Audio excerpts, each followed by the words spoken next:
Yan mga boss, nabaklas na namin yung tangke. Yan po ang laman ng tangke. Ata na yata ng pusit yan eh. Oo. So, may natanggal na kahoy. Kakatusok niya ng krudo. Siguro naputol. Ayan.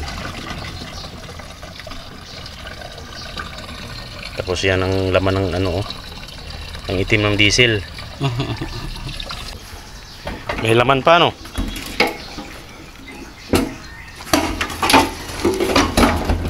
Mayroon pang laman eh, may kumakalansing pa eh. Yan. Wala na. Ugasan na lang namin to. Ito yung in niya, itong supply niya ng diesel. Yun ang hinigop ko to, talagang ano, hirap ang ano niya. Hirap lumabas yung diesel. Kaya ang gawin dyan, pahanginan.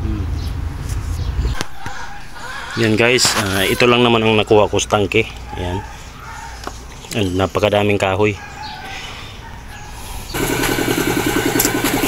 Ito na ngayon yung tangke, papanginan na lang para mabilis matuyo. Yung gagamitin pa kasi mamaya yung truck.